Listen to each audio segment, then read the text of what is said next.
जय हिंद दोस्तों, स्वागत है आप सभी का हमारे चैनल पर। आज मैं इस वीडियो में आपको बताऊंगा कि एसडीएम और डीएसपी इन दोनों में कौन ज़्यादा पावरफुल होता है या इनमें कौन बड़ा होता है। तो सबसे पहले मैं आपको बता दूं कि ये दोनों होते कौन हैं।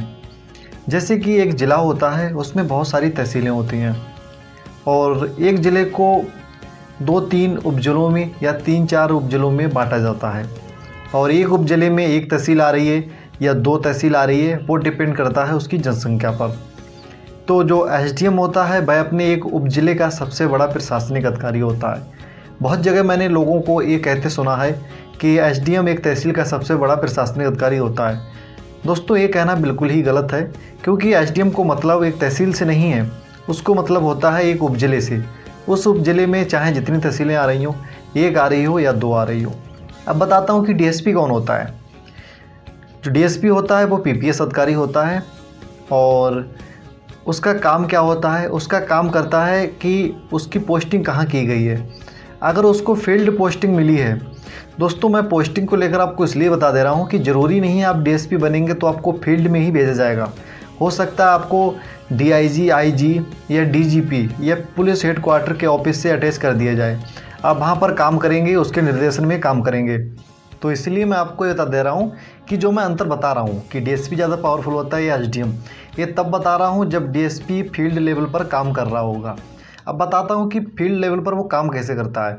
जैसे कि डीएसपी की पोस्टिंग एक ज़िले में हो गई तो उस ज़िले का एसपी या एसएसपी पर डिपेंड करता है कि वो उसको किस क्षेत्र में भेजता है अपने ज़िले के।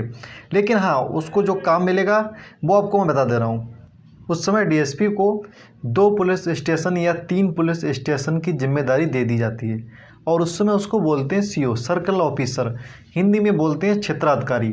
तो अगर आप उत्तर प्रदेश में रहते हैं या बिहार में रहते हैं तो आपने ये चीज़ अक्सर देखी होगी कि सीओ नाम का कोई पुलिस में होता है, तो वही डीएसपी को सीओ बोलने लगते हैं अगर उसके लिए क्षेत्राधिकार दे दिया जाता है 2 पुलिस स्टेशन का या 3 पुलिस स्टेशन का। तो अब बताता हूँ कि फिर इन दोनों में कौन ज़्यादा पावरफुल होगा। तो मान लीजिए डीएसपी की भी नियुक्ति उसी उपजिले में हुई है और एसडीएम की भी नियुक्ति उसी उपजिले में हुई है।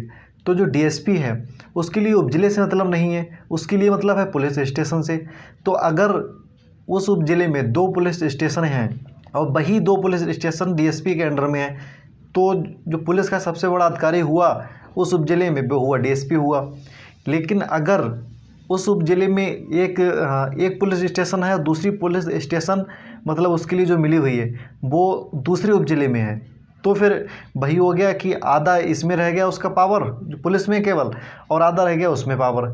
एसडीएम के अंडर में अपना सारा प्रशासन आता है, उसके लिए पुलिस व्यवस्था भी सही ये चले ये देखना है, और उसके लिए जितनी भी सरकारी स्कीम, जितनी गवर्नमेंट स्कीम आती हैं और हॉस्पिटल और गवर्नमेंट स्कूल, ये सब उसको देखना होता है। और साथ ही साथ में किसानों को मिलने वाली जितनी सुविधाएं या किसी भी प्रकार को जनता के लिए मिलने वाली सुविधाएं उसके उपजिले में उसका सही से जो नियमों का पालन है वो हो रहा है नहीं हो रहा है, ये जिम्मेदारी होती है एसडीएम की।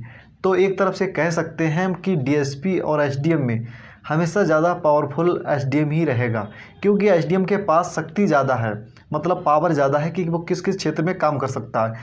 जबकि डीएसपी के पास पावर केवल ये है कि वह अपने पुलिस प्रशासन में केवल काम कर सकता है और उसके लिए कुछ मतलब नहीं होता है कि चाहे उसमें स्कूलों में जो टीचर होते हैं वो पढ़ाएं या ना पढ़ाएं, चाहे सरकारी अस्पताल में डॉक्टर आए या ना आए। हाँ, ये होगा कि अगर उसमें कोई दंगा होता है तो उसकी जिम्मेदारी है कि वो वहाँ स्कूल में पहुँचे या अस्पताल में पहुँचे।